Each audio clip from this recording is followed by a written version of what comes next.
Welcome to the pilot episode of a new format, Developer Conversations.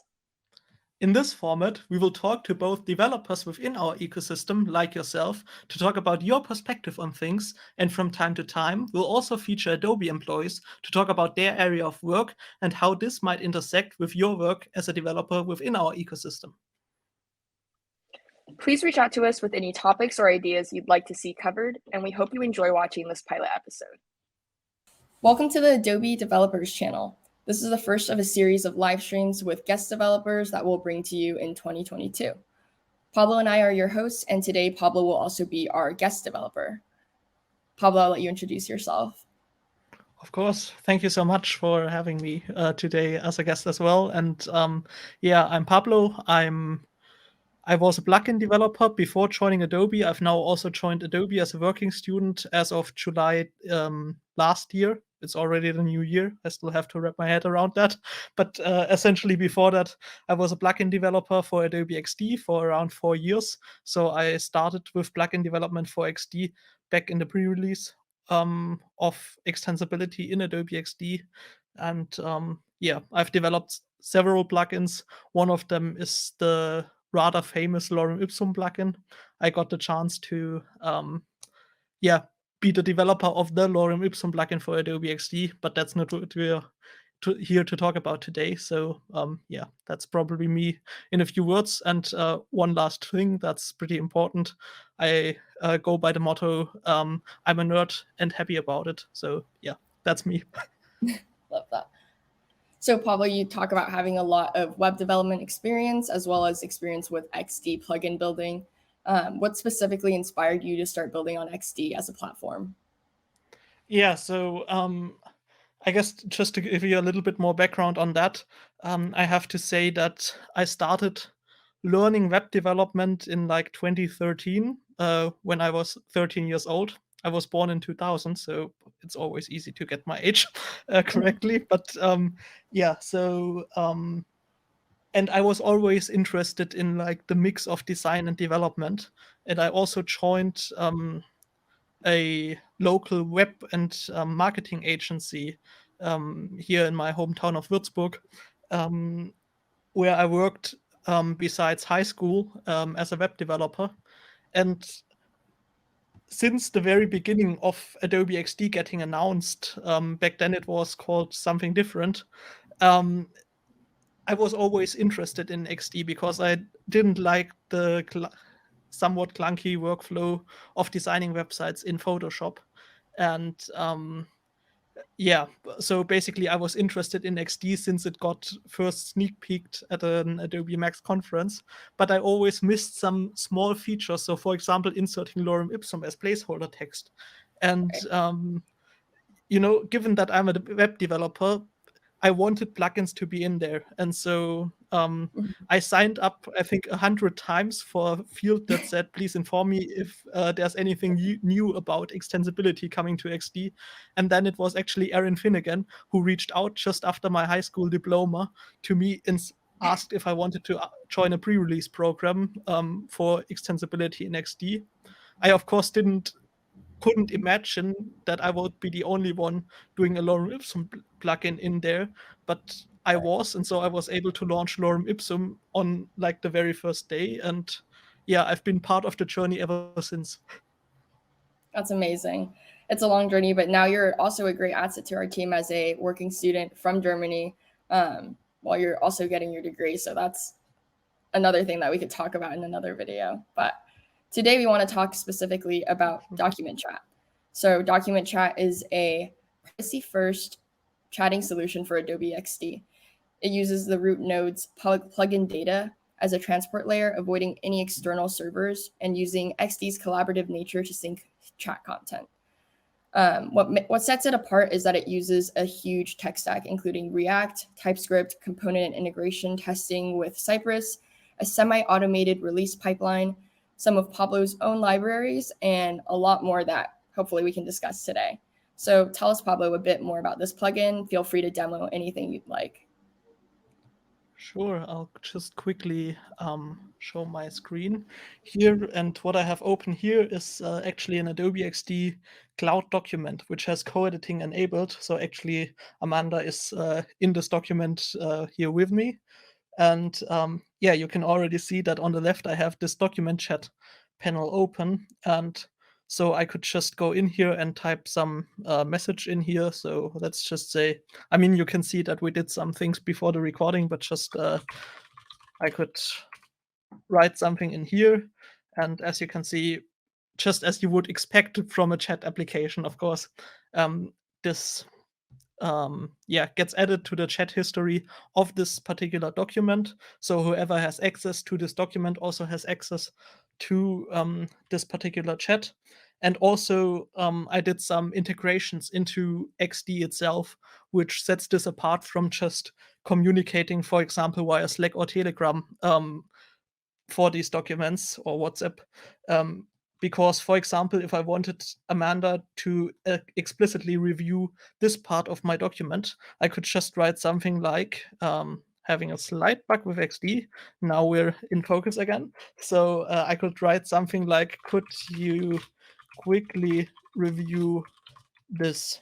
And I've gotten so many messages as a designer when I did some design work that said, could you look at this? And I was like, what do you mean by this? But actually, if I'm now in some other part of this document, I can just click this button and I jump directly back to this viewport position. So this actually gets contextualized, so to speak, by this plugin. So I have some stuff that I wrap around it. But as you already mentioned, the best part of this plugin actually is that, you know, I don't need any external server. And I always wanted to build a chat solution that would work like that, because as a solo developer, and I'm a very privacy focused person, I always wanted such a chat, but I was never able to build it. Just like always wanted a privacy first chat, but you know, I don't have the money to pay the bills to some big server that would then handle all these messages.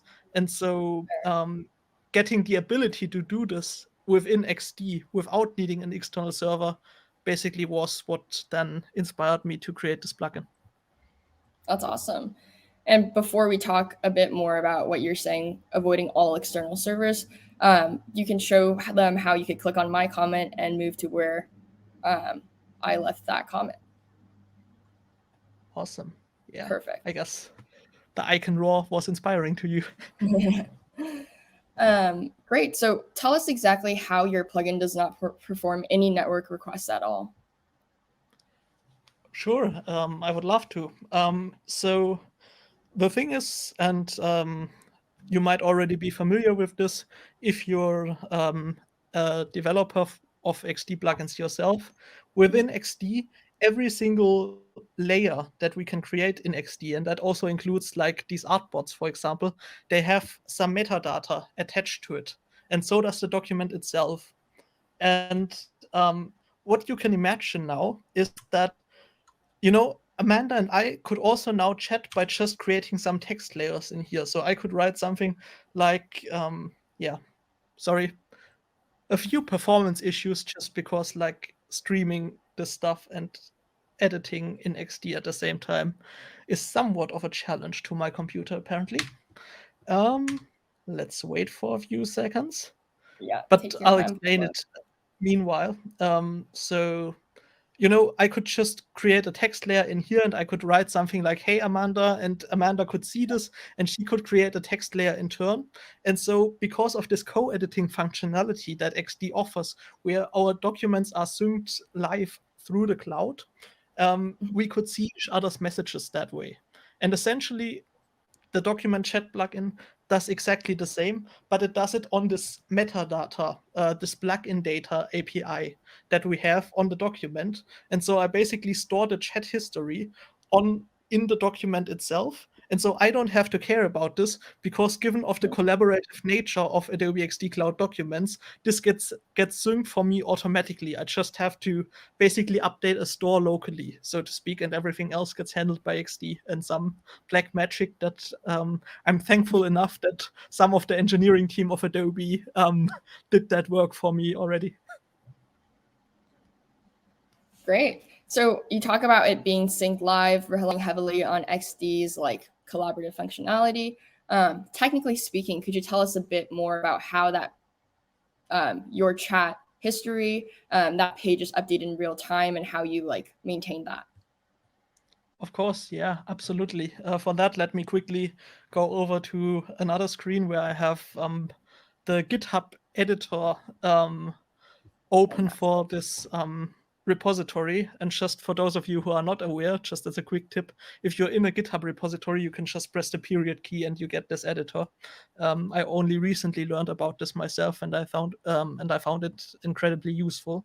But essentially, this plugin is just a React-based application with some small integration, so to speak, into the XD API. And so what I do, in essence, is, for example, I have this main.tsx file where basically I just load my plugin, and then I just render out a React panel. And the only thing I really do in here is that we have these lifecycle hooks for panels within XD plugins. And so everything I do is basically on create, I just basically instantiate this panel. And whenever the document gets updated, and this, for example, is the case also when there are new messages, what I do is I just refresh my model, which is basically just a store. I don't use Redux, but it's a similar system. And then I just re-render the app. And if I look into this render app thing up here, I just do like the standard React stuff. I render out all of my components, and that's the basic structure. And as you can see, there's a lot to unpack in this repository, but that's the basic gist of it, I guess. Yeah, thanks for sharing that. It looks like a pretty big repository, and we know there's a big stack. We talked a bit about that. Lots of configuration files going on. Could you give us just a high-level overview of those? Maybe take us through those different directories. Absolutely. Yeah, I'd be delighted to. So first of all, I'll just go from the top to the bottom. This probably won't be the best order to go through these, but just so I can keep track of this myself. So first of all, we have just some GitHub workflows. So I use the GitHub Actions as a CI pipeline. For example, for my semi-automated release pipeline, I just have this release action right here. And if I push any tag to the repository, it automatically creates a release and uploads an XDX file.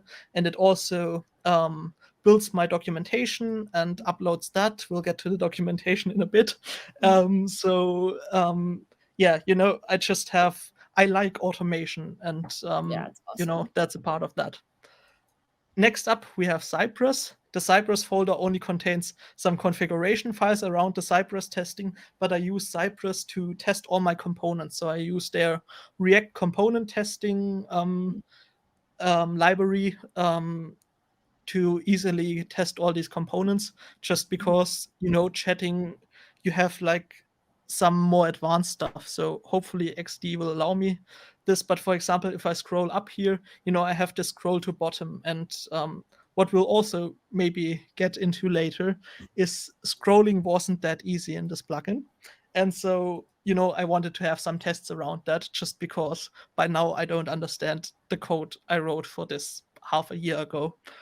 So I wanted some automated testing around that in place in case I ever have to update this. Then I have just some developer tools, which are just some Node.js applications. So the sync version is actually for my release workflow. So it just syncs the package.json version with the manifest.json version number. But this logsmts server is actually a server that then displays the log messages from my plugin within the command line, which I found really convenient. I used a library that I actually developed myself, so a little bit of a shameless plug here. The logsmts library, which was basically my opinionated logging library, as I always imagined logging libraries should work. So there's that.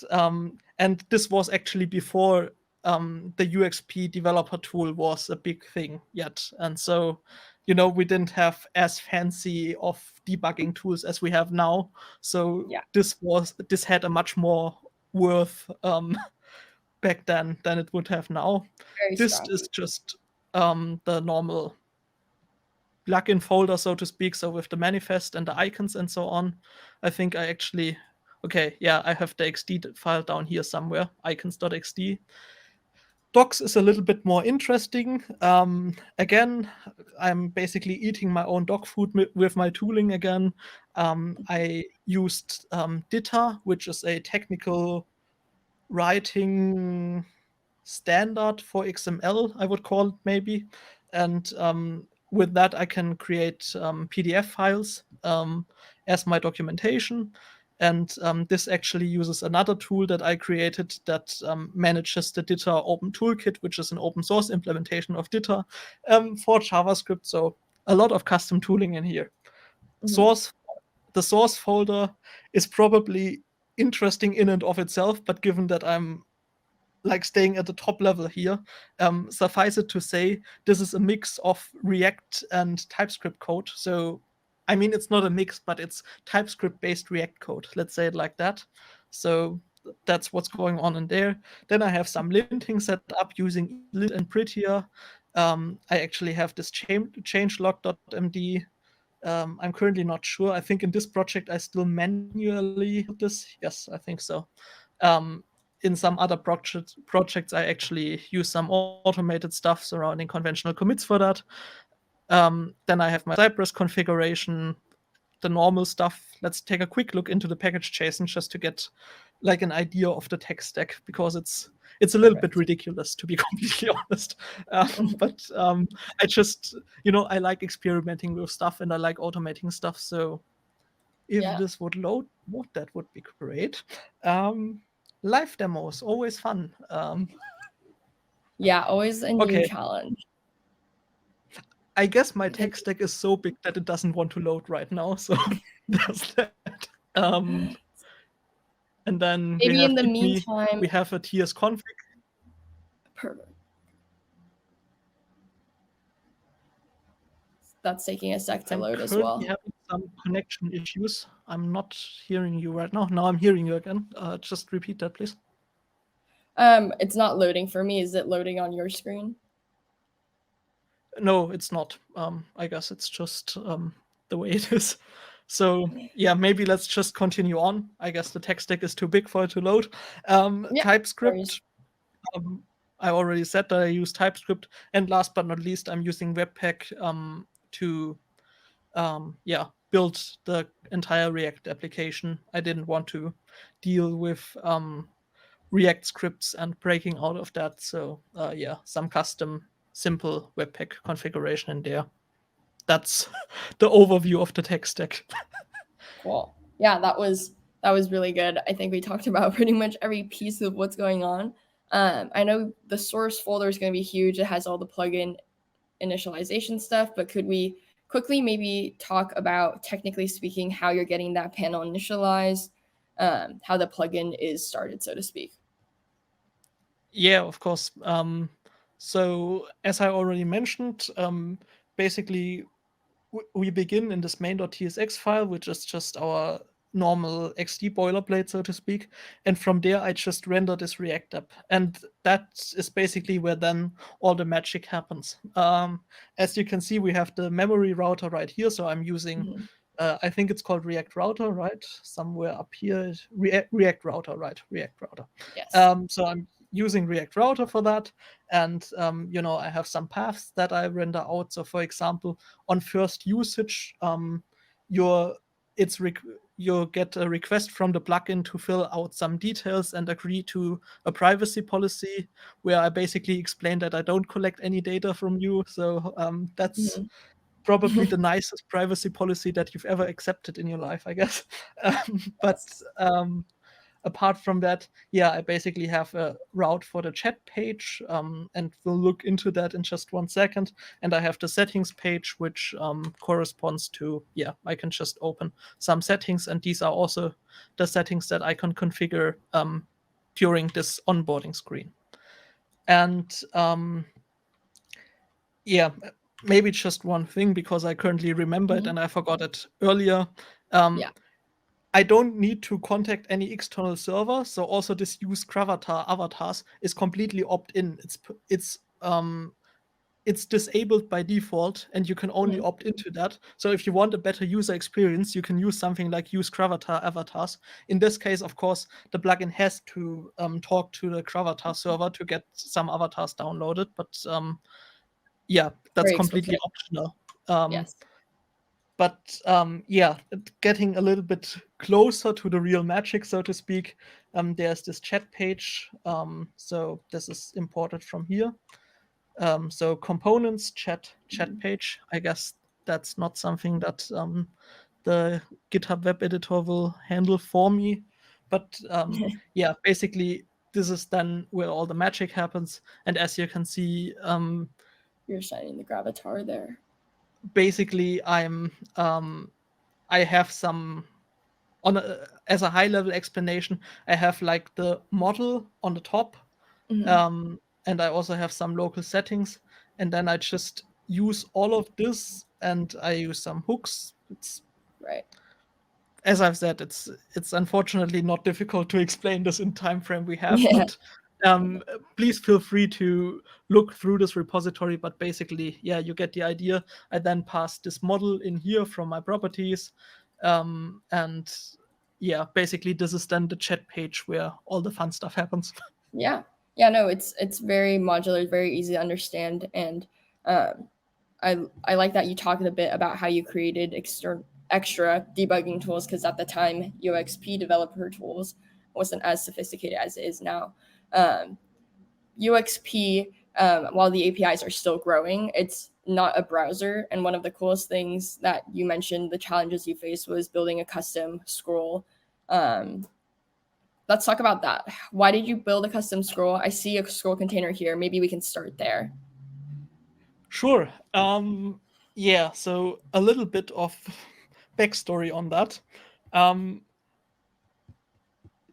The original idea for document chat came to be since there was a request for a chat plugin. And I was like, sure, we could build a chat plugin. And I immediately had that idea of, using this metadata on the document to, incorporate this into like a privacy first plugin. Right. The devil, unfortunately, was in the details of that. And yeah, let me just preface this by saying you never learn to appreciate the engineering teams that already implemented scrolling for you if you don't implement scrolling for yourself. So there was a bunch of math going on. I'm actually looking here because it's still on my whiteboard. Like That's I hilarious. haven't removed it from there just because I'm too proud of all of that. So as you can see, we have this and this basically is a custom scrolling implementation. That's just the only API that was supported, or I think still is currently supported by UXP surrounding scrolling, and that is I think it's the so-called on-wheel event. So let me have a quick look in here. So yeah, exactly. It's this on-wheel event. And all you get from that is like a delta value. So you get like -5 pixels or 5 pixels whenever something moves. And everything around that you have to figure out for yourself. So all the reference frames, coordinate systems, and stuff moving up and down and so on, all of this is custom. And actually it looks so easy in here because it's like such a small component. Right. You have seen nothing yet, I can tell you. Yes. Let's break down the complexity of that. I think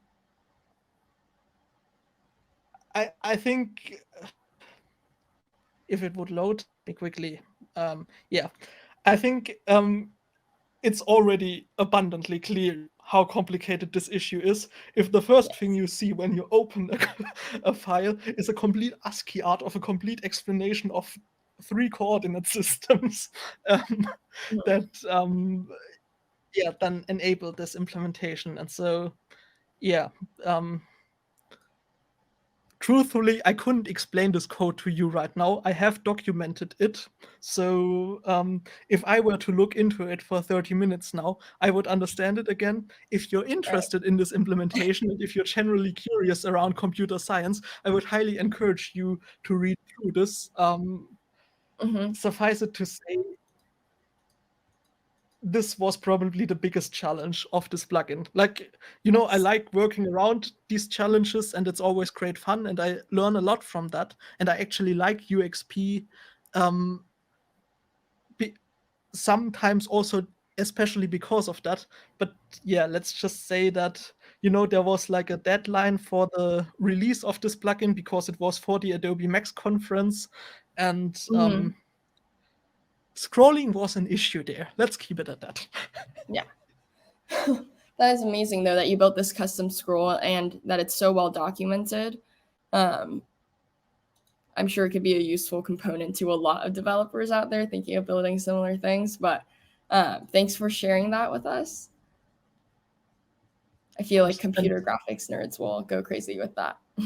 And maybe just as a quick note, because you just mentioned this, all this code in here is actually MIT licensed. So if you find any of this useful, please feel free to use it. Just use like the correct attribution right here, as required by the MIT license, and then please feel free to use this if it's useful to you. It would be a shame if I only developed this for this plugin. So yeah. Thanks for sharing that. That's awesome. Maybe one last thing to cover is I wanted to talk a bit about your testing, the way that Cypress is integrated into your plugin. You mentioned a lot of things that are automated. Can you talk a bit about like your interest in automation and sort of why you decided to lean on Cypress as a framework? Of course. So maybe just to get to this first point, the first point that you mentioned out of the way first. Why am I interested in automation? The answer to that is pretty simple. I'm a solo developer and I like building stuff. I don't necessarily like having to deal with everything that's surrounding that. So, for example, release pipelines and so on. If I can automate this, I will. I think also, let's face it, the fact that I'm building plugins for Adobe XD is already proof in and of itself that I like tinkering around with things until they're automated to an extent that I can work with them. So Totally. That's the motivation behind that. But the technical side, I think, is even more interesting than the motivation behind it. And so, as you can see, first of all, for all important components, so this, for example, includes the scroll component, I also have these .cy.tsx files right here. And these are my Cypress tests. And I personally think because Cypress is an end-to-end testing framework by itself, the APIs are really intuitive surrounding that. So for example, in here, I added a custom command to mount the scroll container. This is basically comparable to a function, just so that I can quickly access that function again and again in all my tests. But then, it's basically a very intuitive to read testing library. So just it works. Great description that I did there, but I guess that was that. So, and then I can just do something like do a CSS selector on that, and then I can trigger the wheeled event because, as we remember, that's the thing we have. And then I did a screenshot, and so I had some visual testing. The thing now is, and the thing where this gets complicated is, well, my plugin makes use of some UXP features and some XD features. The thing is, Cypress runs in Chromium. Chromium doesn't have these UXP features. And so basically what I had to do was I had to write some mocks both for the styles. So I had to write a style sheet that would emulate XD at least to an extent where I could visually check in the screenshots if everything still looked all right. And so no, it was plugins, it was support. So I have this SCSS style sheet right here. It's really minimal, but it's like it's just enough that Okay, XD environment. yeah, that like I can imagine what it would look like in an XD environment from seeing screenshots with the style sheet applied.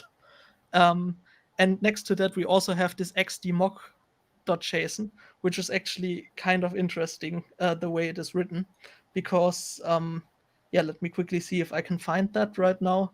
But the short You're version of calling it is, XD API functions. yeah, basically I'm defining my own XD functions, and I also have like a virtual file system in here for storing these JSON files. But at the same time, you know, all of this would get compiled to in XD called a require function to get access to these modules in a common JS module kind of way. And this doesn't work in Chrome. And so what I then decided to do was I created a Cypress Webpack configuration, and instead Wow. of targeting common JS down here somewhere, at least I think that's the way I implemented it. I actually used the universal module declaration style. So I just deleted the common JS explicit target up here.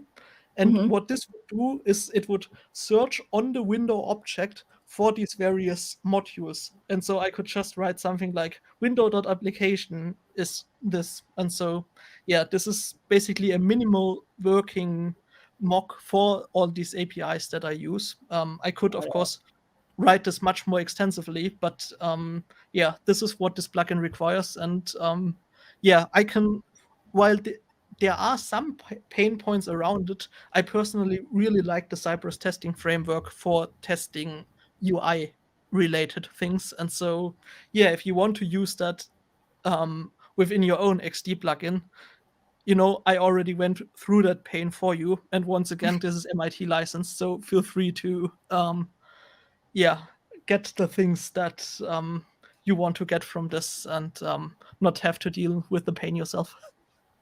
That's awesome. Yeah, I'm looking through this. You really created a lot of custom functionality around Cypress to get this to work. And I think a lot of people could benefit from this, knowing that this is a good test suite to use with Adobe Creative Cloud apps.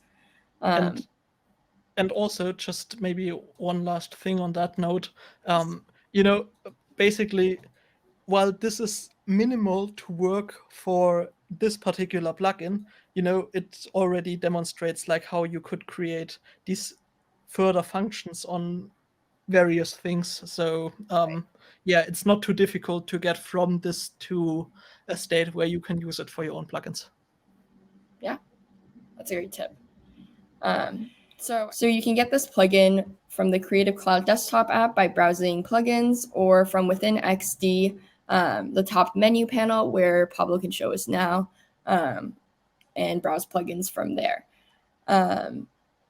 We'd like to do a quick shout out. So for our developers, we have forums that are available where experts within the community, developer advocates like myself, engineers on the Photoshop and XD team can come and answer questions regarding specifically developer needs. And Pablo, I believe, has a shout out as well. Yeah, I would like to shout out a tool that I use quite often also for developing XD plugins, and that is excalidraw.com, which is basically a lightweight whiteboarding tool, so to speak. So it's basically a digital whiteboard, you could describe it as.